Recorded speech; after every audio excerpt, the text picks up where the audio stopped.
Let's go. So, welcome everyone to this community spotlight. Today we're exploring Auroville, a unique intentional community in India, founded in 1968. Now home to around 3,500 people from over 60 countries. Our guest today is Juan Andrés, and for the first time, we do an in-person interview for the Community Spotlight. He's been living there for 7 years. And Juan Andrés, thank you for joining us. Could you start by telling us what first attracted you to Auroville and why you decided to stay? I think for me, there were two very pulling forces. I would say, like, one was just the energy of the place. And this is when it goes a bit less mental. But as a very mental person, I'm a psychologist myself, and I was even raised by two psychologists. I was at that time, like that was 8 years ago, connecting with just visiting this space. And 4 days in, just thinking that I was visiting, I felt home.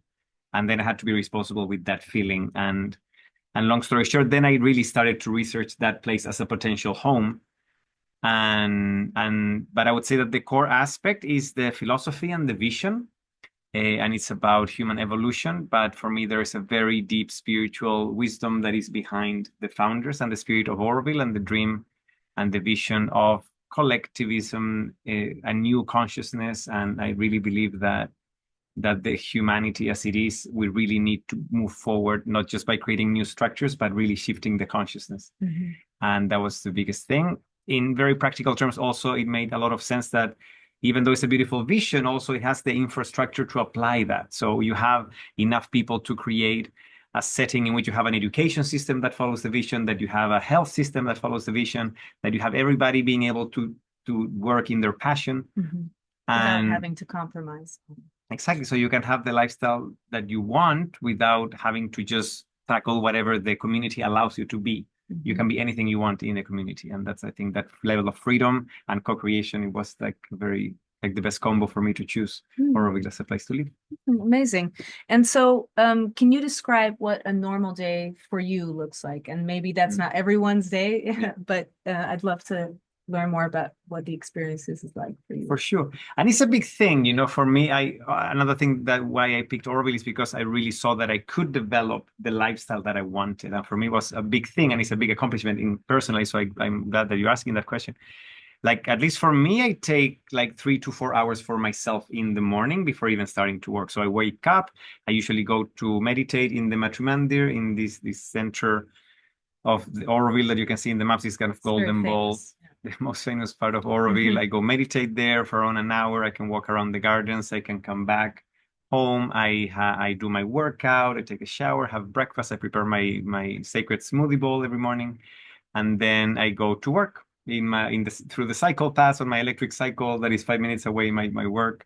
And then I work in the morning. I see a couple of patients. And what work do you do? I'm a psychotherapist. Mm-hmm. So I work in it's called Santé, the Auroville Institute for Integral Health. Mm-hmm. And it's a lot connected with integral healing. And I don't want to go too much in details, but it's, you can say, a multidisciplinary clinic. And you have around 11 disciplines that are being practiced there around, Ayurvedic medicine, homeopathic medicine, shiatsu, acupuncture, physiotherapy, psychotherapy, and also a general practitioner from more allopathic practices and nurses to, dress you up if you fell from your bike. And there's also like the most modern ambulance in India that deals with emergencies. And this is where I work. And so I do that. I have a couple of hours for lunch break. I usually have either a lunch scheme where I live, or I can go eat in different restaurants that are.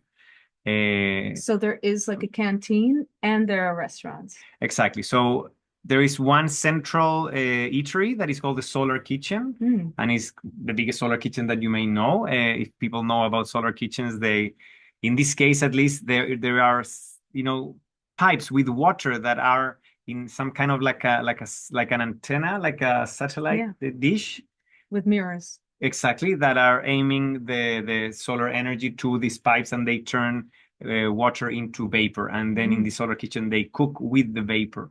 So it's with the heat. And this is serving over 1,000 lunches per day. Wow.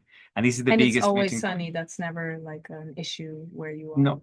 Yeah, it's usually sunny enough. And otherwise there is also gas there as an emergency. No, not necessarily. This is kind of it's usually from gallons. So Okay, yeah. yeah, there's no Food pipes chain. there. Yeah, from yeah, as a an alternative resource for that. So that's the biggest eatery, and then you have all the different restaurants that you can also have your lunch scheme in those restaurants, or you can just be like a regular consumer.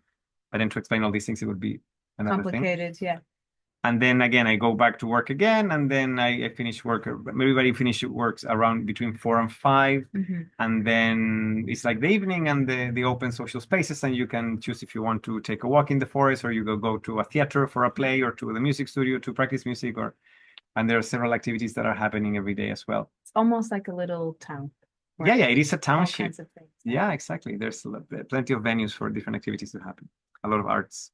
Okay, so Auroville is known for its alternative lifestyle without private property, so or conventional income systems. I'm curious how that works for you, and how do residents like yourself, I mean, maybe your case is different than all the other people, but what are the options for living in community in Auroville?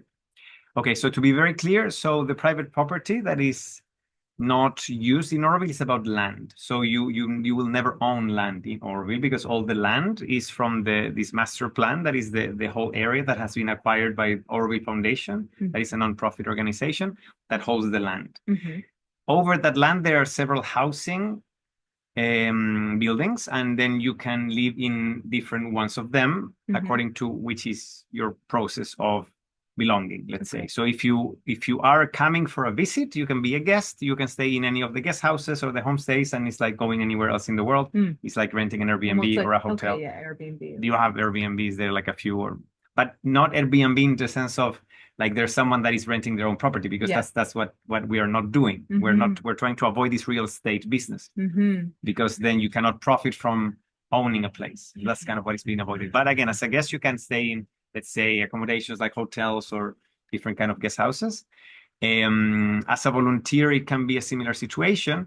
When you become a newcomer, that is after a few, like 3 to 6 months of being a volunteer, and I think maybe later on we're going to talk about that in detail.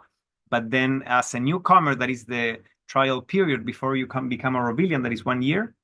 You already have specially designated newcomer homes. So that can be a place for you to live with a very... Go in. Exactly. They're assigned for newcomers, and then that's easy to access and to get that place. And also, since you're a newcomer onwards, you can basically find house sitting. That is a very common alternative amongst Aurovillians that I've been using most of my stay. That is to take care of a home of someone that is not there at the time. So they own that home, or how does that work? Nobody owns it. So you can say the greater sense of responsibility you have with a building is that you're the steward. And to become a steward, you may actually pay some money, in this case, to supposedly allocate that money for the NGO. It's basically for the building material. So the resources and the need of building, it needs to have some resources to be built, and then that will stay in the circular economy to allocate other homes for more people. So it's kind of, you can say, like a circular economy for allocating homes for people, and to share that with the people in need of housing, newcomer housing, or any other like that. So when you make that contribution to become the steward, you will have, again, the stewardship of that for your whole life. So are new houses being built all the time, or how does that work? More or less, like, so again, it's a place that now, as you said, like around 3,500 people are living there now, but it's aimed to host 50,000 people. Wow. So the development is going according to the needs, and it's being in its own pace. So it's been 57 years, and it's been 3,500 people, and it's not growing much more than that number. So there are more buildings being built, but it's not a very rapid pace, because it's connected with the need, and not necessarily building first and then waiting for that to be occupied, but more like a tighter ratio of the need and the building. So sometimes it might be possible that some people have to wait for a home, or after being a newcomer that they have to wait for a while. Exactly. So housing in that sense, like, it's a bit tricky. Like I always say that, the numbers are always against you in Auroville. If you start trying to go into the odds of, how many available houses are there, how many possible house sittings, how many newcomer homes, it doesn't fit the numbers of the needs. But in Auroville, it happens a lot. Like and again, I have to put this kind of more metaphysical or more spiritual aspect that there are a lot of synchronicities and a lot of people that get what they need whenever is the time. So their needs are met. Yeah, and these all are things that are happening constantly in Auroville, and There I are don't know if we can, solutions for everything. Yeah. in a way, or you may have faced a lot of blocks, Mm. and it's also showing you something. Mm-hmm. So it's interesting. I don't know. There's some kind of coherence regarding your attitude and what happens to you. Mm-hmm. And yeah, I don't want to get too much into that, but basically there's Sure. a natural flow. And at least for me, it's been quite easy in a way to find house Mm-hmm. sittings and to find different opportunities, and things are just coming in the right time. Mm-hmm. And I know a lot of people that have that experience also. And So some other you're people that house have sitting struggled. for the past Yeah, for the 7 past years. two, no, for, yeah. Like my current house sitting has been for the last 2 years, Mm-hmm. but I've been house sitting, yeah, most of those 7 years. Nice. And then you pay rent to someone or to Auroville, or It's how not does a that rent, work? so you pay something like common expenses. So you pay like a maintenance fee that is quite small, and it's just for you to be using that, and for the minimum costs of maintenance and potential repairs are covered. Okay, interesting. Yeah. Shall we move on to the next question? Yeah. Yes. So, if someone who is listening to this would wonder if this is a place for them, if they would fit in, what are typical characteristics of people who tend to do really well in Auroville? It's people that really connect with the vision. So you have to feel connected with what is going on in Auroville. Auroville is not a place for you to take a long vacation or to just feel like you can retire there, or you can just say, hey, it's nice and quiet. Auroville is a place for spiritual work, and it's a place to do karma yoga, and it's a place to really work with this adventure of consciousness, of really moving forward into that. And you can have a wonderful time doing that. But if you don't connect with the vision, you may go struggle because you may get distracted by the superficialities of things. So for me, everybody that really is happy in Auroville is people that is really connected with the vision of Auroville. Can you describe the vision very shortly, or is that too complicated to? It's not too complicated, and people can look at it on the website also, but you can say that it's a place, again, that nobody calls its own, that is about education and making a bridge between the past and the future, and to be a laboratory for new advances in technology of all sorts, and to be the bridge for the old consciousness to a new consciousness through, again, a place where there's no religion, where their money is not the sovereign lord, when we don't want to be living by governances, by government, sorry, and that no nation can claim its own. That's the whole vision. So to having a freedom, autonomy for growth, for, again, evolution. Yeah. So the vision is described on the website, and we will share the link afterwards in the description as well. These 3 documents, that is what is recommended, the dream, what is to be a true Aurovillian, and the Auroville Charter. The charter that seems to be referred to a lot, right? Yeah. And the charter has 4 parts, I believe. It's these 4 points that I'm saying, a few of them already, and Yeah. it's connected with these elements of what is it about and what does it belong to, and it belongs to the humanity as a whole. Auroville doesn't belong to anybody in particular. It belongs to humanity as a whole. So all these things are very important to understand, because we are serving a collective aspect for human evolution, and it's not something that we come with entitlement of what I should deserve or what I should get.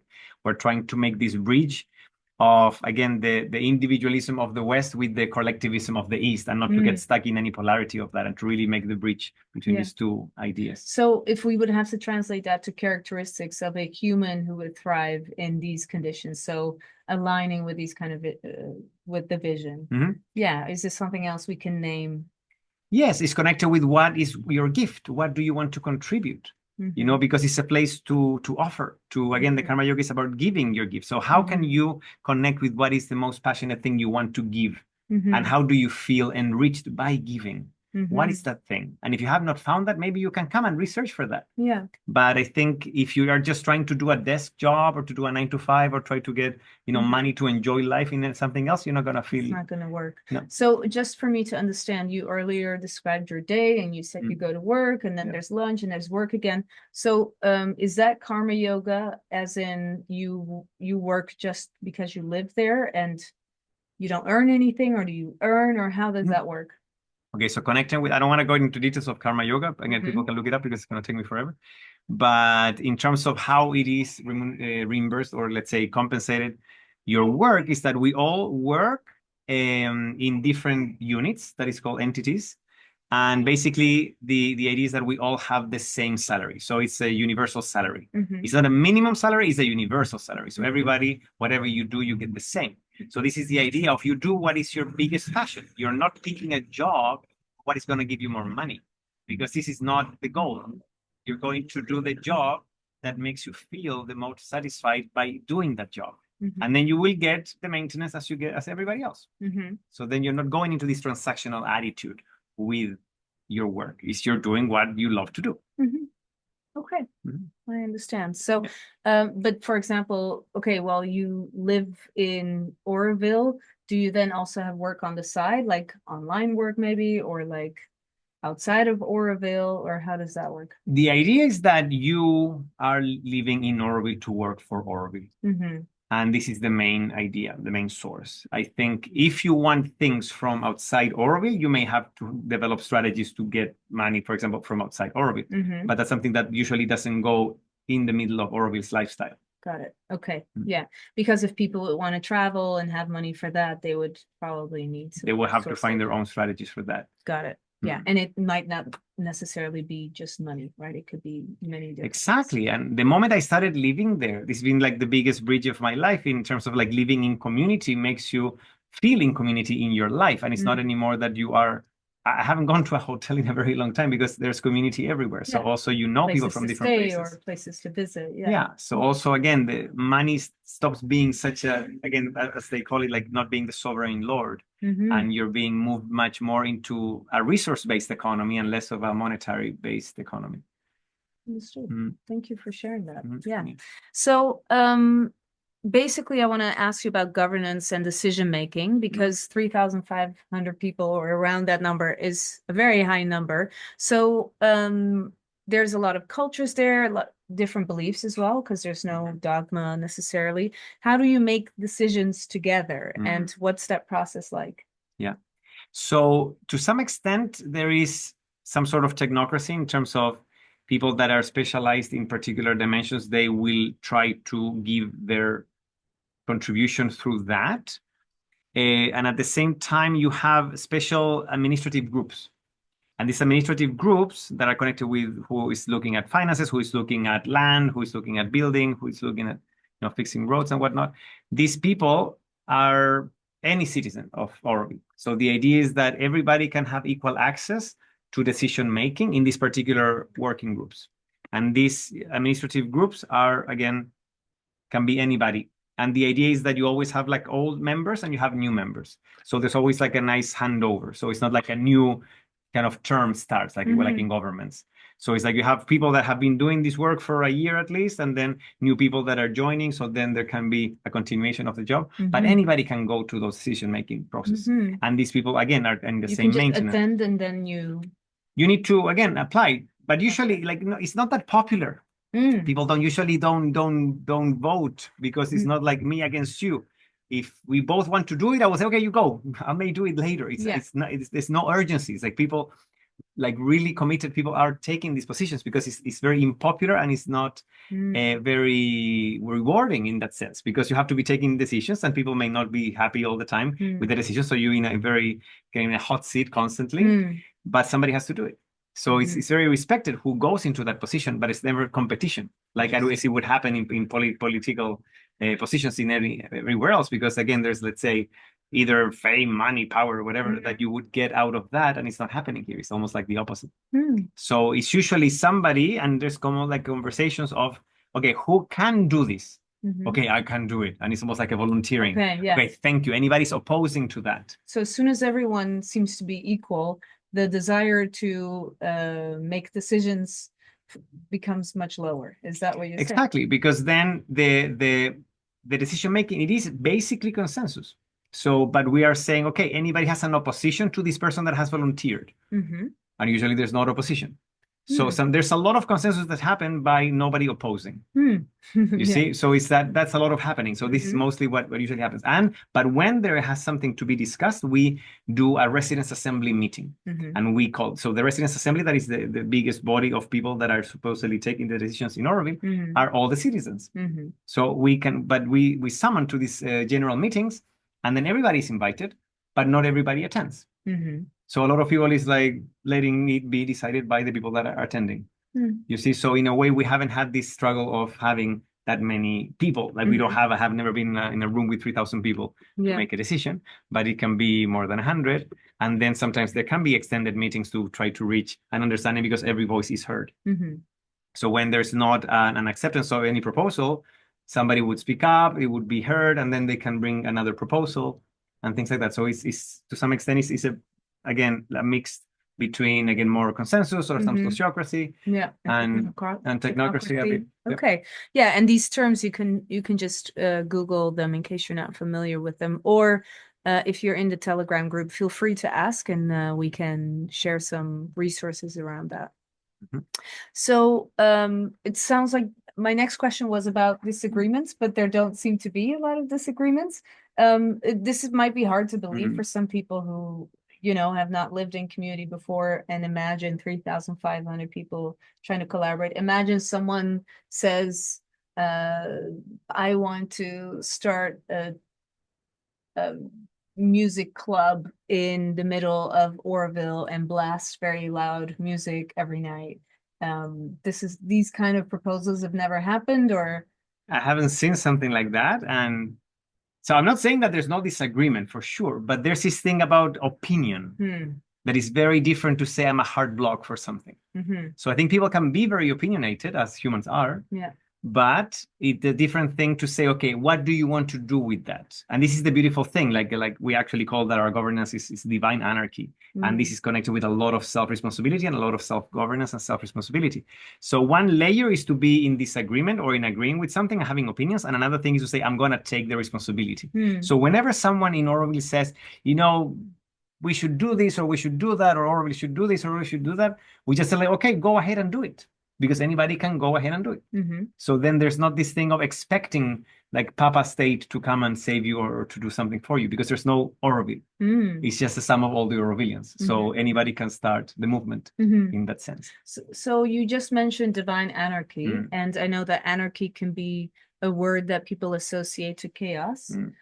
How would you experience that term? And is that an official term, or is that kind of like a laughing? No, it's an official term. Like one of the founders were describing that divine anarchy, and in that sense, and I don't want to paraphrase her directly, but my understanding is, again, is the self-governance and is the commitment to connect with the truth. And in this case, the divine anarchy is trying to connect with the divine truth. And how can we manifest that? And this is why it's connected with the karma yoga, to do that work, to find the source and how to channel that source into this world and not to take personal ownership of that. So it's a spiritual process. And this is, again, can be interesting to say, okay, how do we do governance with that? But this is the idea of everybody taking responsibility of what they feel is right. And then we deal as humans in trying to make that work together. And sometimes, with some friction and with this thing, but the idea is that we're all here for the supreme truth and to bring the truth forward. Amazing. Yeah. Just checking the time. We're almost at half an hour. So I'm going to ask a few more questions, and then at some point we will open up for Q&A. I'm curious about the self-sufficiency and sustainability of Auroville. So you're celebrated by a lot of sustainable practices. You already named the solar kitchen, for example, but can you share some examples of how the community manages food, water, and electricity, energy? Yeah, so there are a lot of experiments in Auroville in terms of energy, I would say. Food-wise, there is like there are farms in Auroville, and they're in the green belt in the outer rim. And I think, and this is maybe more my personal perception of this, but Auroville, if it wanted to be secluded and closed to everybody else, it could have much more self-sufficiency in terms of food. But because the vision of Auroville is that for the whole humanity, we receive a lot of people. Like we can receive up to 5,000 people per day. Wow. And that needs food. So then we have to outsource from other places. And we try to keep it organic. For example, in our own supermarket, we try to keep as more organic food as possible and to network with other people. In terms when you of say that, supermarket, does it work in the same way as a supermarket in the mainstream? No, not at all. Actually, is this a bit of a side? Yeah. I'm just using these mainstream words, but it's called the pour tout distribution center. That is for all. And this is kind of the grocery store that the official one that we have. And actually, this place is a cooperative. And in a way, like we have no price tags in the items, and everybody puts as much as they can each month, and they take as much as they need. And we can get feedback after a few months. There are little sheets that you can just check, but people is going to tell you after a few months, hey, by the way, you're putting much less than what you're taking if you want to reassess how much you're getting. And then some people that is putting more can actually support the people that are putting less. Keep track in a way so that you But it is that your consumption. Exactly. But it's also this idea of moving away from, again, being driven by money all the time. It's like, oh my God, can I save like 20 rupees on this coconut milk or this one? You get the coconut milk, and there are options, but you see the one you like the most. You know, and in that sense, so it's more about like connect with the need, connect with what is there, and let's find a way to make it better. And we trust these people that is trying to find the products that are the more, again, organic, natural, and the best quality. And do you see that when people's needs are met, are they hoarding or are they taking more than they need? I haven't seen hoarding anytime, and in that sense, because it's not the only place you can get food. So that's our main kind of supermarket grocery store. If you want something that may not be there, you can go anywhere else. Like you have India just outside. So you can always go, and you have Indian rupees also. So it's not like you are secluded. You have like, we don't have a particular currency either. So it's not like you can only, use your Auroville tokens in Auroville. And if you don't have it, you're going to be in scarcity. It's not at all like that. There's plenty of choices. So hang on. So did you have anything else to say about how food or electricity or water is handled? Yeah. So, well, that was a bit with food. Energy-wise, there is a lot of solar panels in Auroville, and there's a lot of solar energy. There's a lot of units that are building. Are you on the grid or on the? Yeah.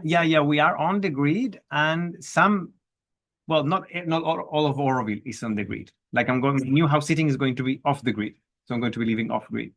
And there again, there's a bunch of everything in Auroville. So it depends on where you are, how is it connected to the grid or not, and they have their own UPS systems that are the uninterrupted power supplies, and how to again compensate the grid supply that in that region of India can have like this random power cuts. So a lot of places have this way of recovering that, and some people have power from solar. There have been investors or supporters that not investors, sorry, but supporters and donors that have given like wind turbines that have been set like even further south than Auroville, and they're putting like clean energy into the grid.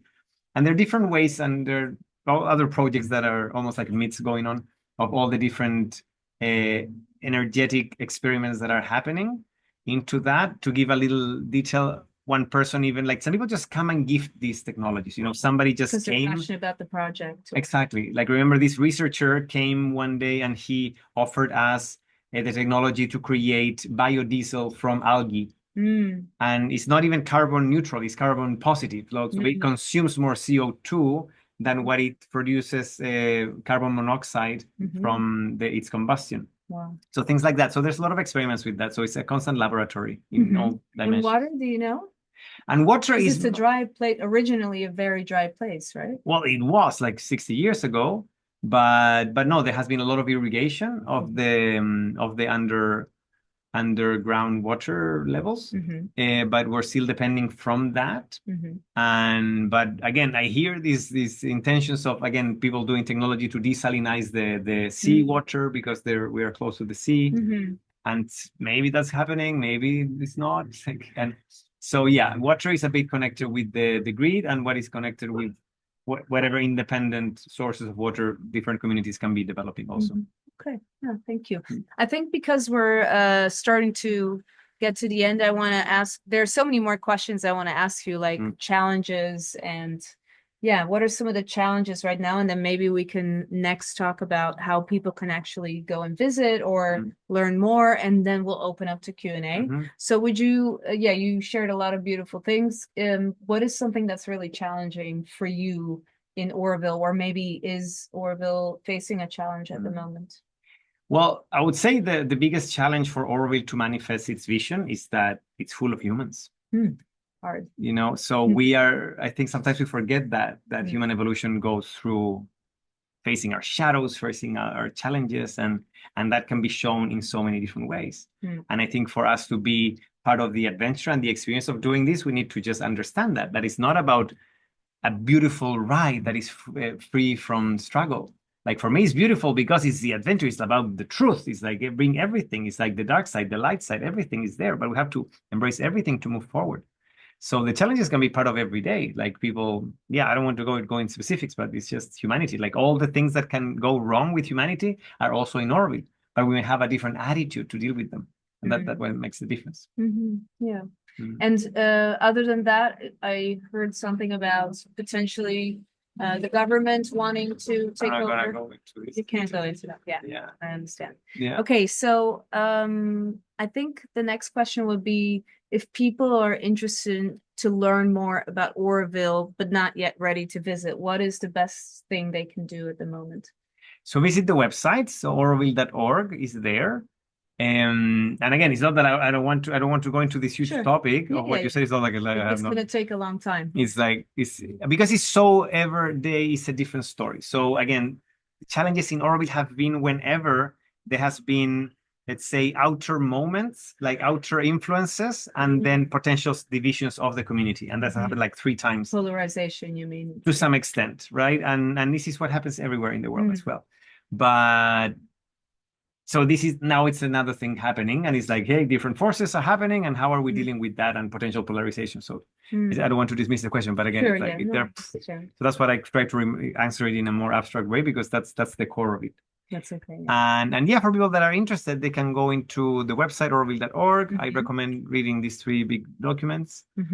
And the charter and the charter, how to be a true Aurovillian, and the dream, but even it's written like the 3 main documents. And yeah, and eventually they can also reach out to me if anybody wants to come. I can help as much as possible in the Telegram group.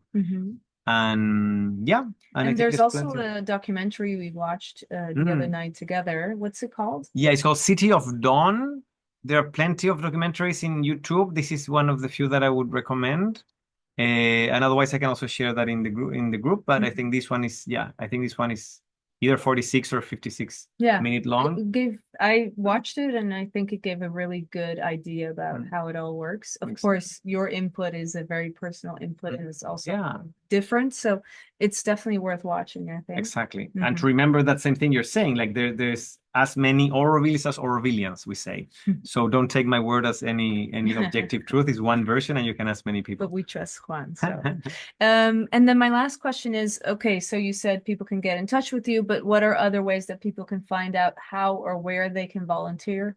Exactly. So in the Auroville website, you also have that. So there's a special aurovillelearning.net, I think is the website, and you have volunteering opportunities. So if you want to, so there are 2 ways. This is very concrete, maybe for you to understand. So if you want to come as a guest, if you want to just visit, you will come with your tourist visa, and you will just go as anybody else, and you rent an accommodation, and you can stay as much as your visa allows you, and that's all good. You can be a tourist. But if you want to volunteer, that potentially allows you to stay and even potentially live there, you would need to come with an entry visa. And this entry visa is something that you have to usually issue in your country of origin. It's a special visa for volunteering in any country, really, right? Officially, you need this. For India, for India it's like that, and it's a particular visa, and then you have to talk first with a unit. So you can start communications with, like, I want to volunteer in that school, and you talk to people. You may have a video call, and they say, okay, sure. And then you can create a volunteer agreement. And then you with this Savvy, that is the unit that is assisting volunteers, they can get you a visa, like a letter from the Auroville Foundation. So you can take that to your country. You receive that in your country, and then you can issue the entry visa, and then you can arrive to Auroville directly with the entry visa and start volunteering. And then you may need to volunteer 3 to 6 months before, if you think you want to become a newcomer. Of course, you can always leave, and if you want to go forward with the process. Exactly. So that would be kind of like your moment to see if this is something for you, or maybe learn something that you want to bring back to your own community or your own life. Yeah, and a little bit with that is, like, again, listening to people is a huge difference to volunteer and to just be a guest. Like, guests usually are like, I'm not getting like the full-on immersive experience. Understand the concept, because it gets complex, right? Because if you don't work for Auroville, if you're not doing the karma yoga, you're not living the spirit of Auroville. Otherwise, you're just a guest, and you want to do activities, and what do they do, and where is the dance, and where is the play, but you're missing out with the people, really. Exactly. And many people are also sometimes avoiding the tourists because they don't want to bond or relate with people that is just passing by. So they may also not even get to meet that many Aurovillians even. Okay. Yeah. I think if people want to ask anything, maybe we can open up for Q&A if anyone is interested. And if not, yeah, is anyone interested? I'll give you a few seconds to speak up if you'd like. Hey. Hi. Hi. Anna. Yeah, thank you for the presentation.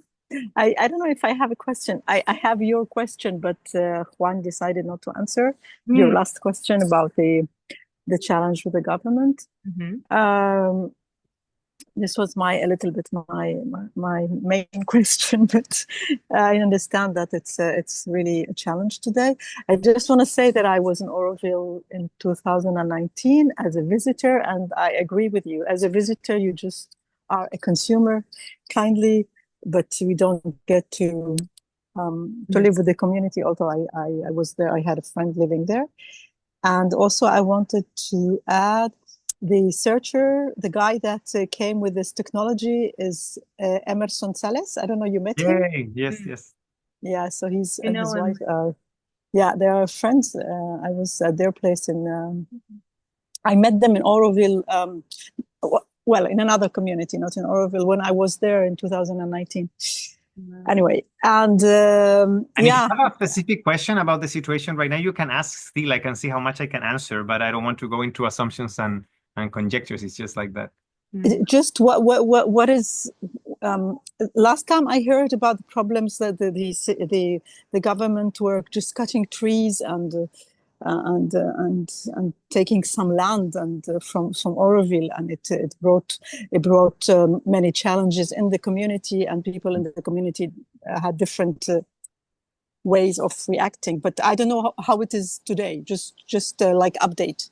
Yeah, it's like basically is that. So it's basically that the form in which the decision making has been being processed for these changes that are like faster changes in development that is connected with developing roads and cutting trees and creating shifts in the land have been not been done in a more consensual manner as it tend to be.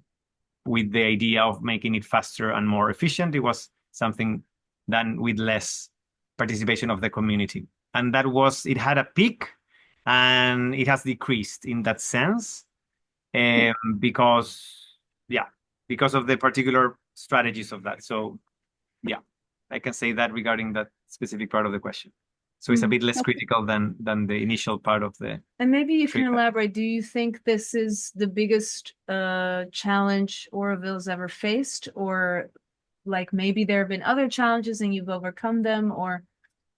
I haven't been for all of them. I know for what I have read that they have been different, like when it was just beginning and it was the connection with the ashram and the separation with the ashram and then the Sri Aurobindo Society. And they have been different elements connected with power dynamics at points of the existence of Auroville.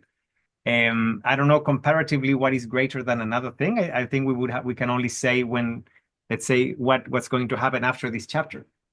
So I have no idea. I want to be positive and let's see how it goes. Does that give you something to work with, Diana?